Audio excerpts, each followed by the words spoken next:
दोस्तों, मेरे YouTube channel पे आप सभी का बहुत बहुत स्वागत है। आप सभी को वट सावित्री व्रत की बहुत बहुत शुभकामनाएं।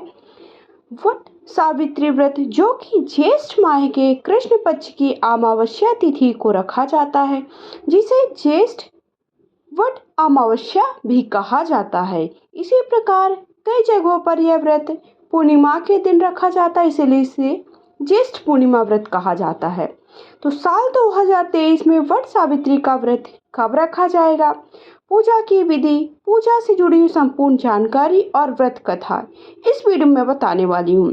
इसके पहले मैंने बहुत सारे वीडियोस आप सबके साथ शेयर किए हैं। आप सब जाकर के चैनल पर गो थ्रू करते रहिए कि घर पर कैसे पूजन करना है, साथ ही साथ पति का पूजन कैसे करें, जो कि बहुत ही विशेष महत्व वाला होता है। मतलब पति का पूजन बिना हमारा व्रत और पूजन अधूरा माना जाता है, तो वो भी वीडियो आप सबको मिल जाएगा। और वट वृक्ष के नीचे कैसे आपको पूजा करनी है, क्या क्या सामग्री की आवश्यकता होने वाली, सारी जानकारी की वीडियो पहले चैनल पे अपलोड हो चुके हैं, तो देख लीजिए। और अगर पसंद आता है तो कमेंट बॉक्स में जाकर के जय सावित्री सत्यवान या हर हर महादेव श्री शिवानवस्तुभ्याम लिख सकते हैं। साथ ही साथ वीडियो को लाइक करिए, चैनल को सब्सक्राइब करना बिल्कुल भी ना भूलिए और आप मुझे इस पर फॉलो कर सकते हैं। तो ये साल 2024 में वट सावित्री अमावस्या 6 जून को रखा जाएगा। दिन गुरुवार है। इस दिन सुहागिन महिलाएं पति की लंबी उम्र के लिए व्रत रखती हैं, बरगद के पेड़ की पूजा करती हैं और सारी महिलाएं साथ में मिलकर यह पूजन करती हैं। सनातन धर्म में यह व्रत बहुत ही विशेष महत्व वाला होता है। यह व्रत महिलाएं अपने पति की दीर्घ आयु की कामना और घर की सुख समृद्धि और सबकी सुख शांति के लिए व्रत रखती हैं। महिलाएं बरगद और वृक्ष, जो बरगद का जिसे वट वृक्ष भी कहते हैं, उसकी पूजा करती हैं। उत्तर भारत में यह त्योहार बहुत ही श्रद्धा के साथ मनाया जाता है। ज्येष्ठ माह की कृष्ण पक्ष की अमावस्या तिथि को वट सावित्री व्रत रखा जाता है। इस दिन खास बात यह है कि शनि जयंती भी है। शनि जयंती भी होने के कारण इसका महत्व और भी ज़्यादा बढ़ गया है। तो जो अमावस्या तिथि है उसकी शुरुआत 5 जून को ही हो जाएगी, रात को 7:54 पर, और इसका समापन 6 जून को होगा, शाम को 6:07 पर। तो इस हिसाब से आप जानते हैं कि जब पूरी तिथि सुबह से शुरू हो जाती है तभी हमारा व्रत उस दिन माना जाता है। तो उदया तिथि के अनुसार यह व्रत कब रखेंगे आप, 6 जून को रखेंगे। दिन गुरुवार के दिन रखा जाएगा। महिलाएं आपको पूजा कैसे करनी है, सुबह स्नान वगैरह से निवृत्त हो जाइए, 16 श्रृंगार कर लीजिए। जब तक आप पूजा नहीं करते तो आपको कुछ भी खाना पीना नहीं होता। आप हो सके तो काला, सफ़ेद, हरा भी कपड़े ना पहने, हरे रंग की भी साड़ी वगैरह ना पहने। पीला पहन सकते, लाल पहने, लेकिन काला सफ़ेद बिल्कुल भी ना पहने। ना ही उस रंग की चूड़ी पहने, ना ही उस रंग की बिंदी लगाएं।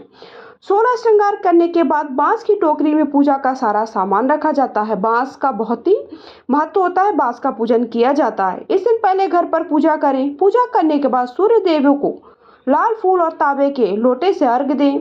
आपके घर के पास जो भी बरगद का पेड़ हो वहां जाकर के वट वृक्ष की जड़ पर जल चढ़ाएं। देवी सावित्री को कपड़े, श्रृंगार का सामान अर्पित करें। वट वृक्ष को फल फूल, जैसे आप हमेशा की पूजा करते हैं उस प्रकार से उनका पूजन करें। इसके बाद कुछ देर वट वृक्ष पर पंखे से हवा करें। रोली से वट वृक्ष की 108 बार परिक्रमा करें। अगर आपकी सामर्थ्यता है तभी आप 108 बार पूजा करें, अन्यथा आप केवल 7, 11 या 21 परिक्रमा भी कर सकते हैं। देखिए, आप अपनी सबसे पहले आपका स्वास्थ्य होता है, स्वास्थ्य का ध्यान दें।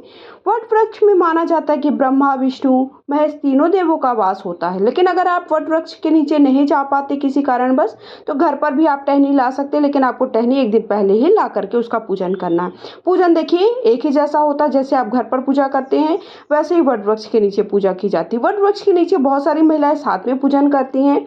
तो आपको क्या होता है, कुछ चीज़ें मिस हो रही हैं तो वो आपको वहाँ पर देखने को मिल जाती हैं और आप और अच्छे से पूजा कर पाते। बस बात यही है, बाकी ऐसा कुछ वहाँ नहीं है कि आप वट वृक्ष के नीचे बहुत अलग पूजा करेंगे, घर पर अलग। तो देखिए, माना जाता है कि जो वट का वृक्ष होता है उसमें तीनों देवों का वास है। बरगद के तने में भगवान विष्णु का, जड़ में ब्रह्मदेव का और शाखाओं में भगवान भोलेनाथ का वास है। वट की लटकती शाखाओं को सावित्री स्वरूप मानते हुए इसलिए पूरा पेड़ पूजनीय हो जाता है। वट वृक्ष लंबे समय तक अक्षय रहता है, इसलिए इसे अक्षय व्रत भी कहते हैं। हिंदू धर्म में इस वृक्ष को पूजनीय माना गया है। तो इस तरह से आपको पूजा करनी है। पूजा की विधि मैंने बता दिया और पूजा की सारी जानकारी दे दी। अब व्रत कथा प्रारंभ करती हूँ। उसके पहले हाथ में थोड़ा सा आप चने और जो गुलगुले लिया है और थोड़ा सा पुष्प अक्षत लेकर के आप पूजा की कथा अवश्य सुने। तो कुछ कथा के अनुसार पौराणिक मान्यता के मुताबिक मध्य देश में अश्वपति नाम के धर्मात्मा राजा राज्य करते थे। उनकी कोई संतान नहीं थी। राजा ने संतान प्राप्ति के लिए यज्ञ करवाया, जिसके कुछ समय बाद उन्हें एक कन्या की प्राप्ति हुई। उसका नाम उन्होंने सावित्री रखा। विवाह योग्य होने पर सावित्री को वर खोजने के लिए कहा गया, तो उसने ध्रुमसेन के पुत्र सत्यवान को पति रूप में वरण किया। यह बात जब नारद जी को मालूम हुई तो राजा अश्वपति से बोले कि सत्यवान अल्पायु हुए, अर्थात उनकी उम्र बहुत ही ज्यादा कम है। 1 वर्ष बाद ही उनकी मृत्यु हो जाएगी।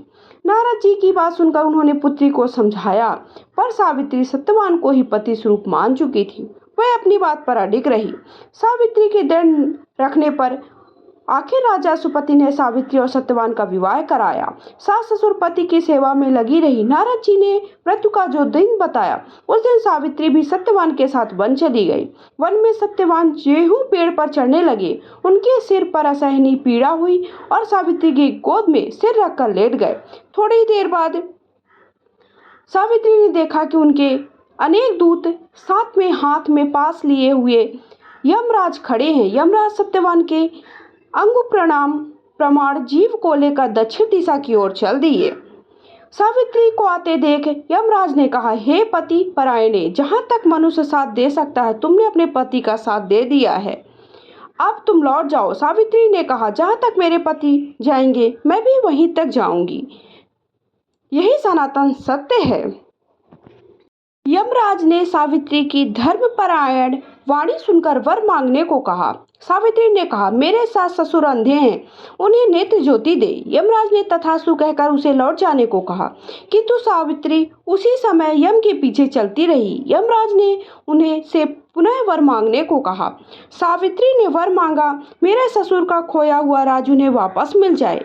यमराज ने तथास्तु कहकर फिर से लौट जाने को कहा, परंतु सावित्री अडिग रही। सावित्री की पति भक्ति और निष्ठा देखकर यमराज पिघल गए। उन्होंने एक बार और वर मांगने को कहा। तब सावित्री ने वर मांगा, मैं सत्यवान के पुत्रों की मां बनना चाहती हूँ, कृपा कर मुझे यह वरदान दे। सावित्री की पति भक्ति से प्रसन्न हो इस अंतिम वरदान को देते हुए यमराज ने सत्यवान का पास से मुक्त कर दिया और अदृश्य हो गए। सावित्री अब उसी वट वृक्ष के पास आई। वट वृक्ष के नीचे पेड़ पड़े सत्यवान के मृत शरीर में जीव का संचार हुआ। वह उठकर बैठ गया। सत्यवान के माता पिता की आंखें भी ठीक हो गईं और खोया हुआ राज्य भी वापस मिल गया। इस प्रकार जो भी यह व्रत को करता है वो धन धान्य से संपन्न होकर पति की आयु दीर्घ होती है।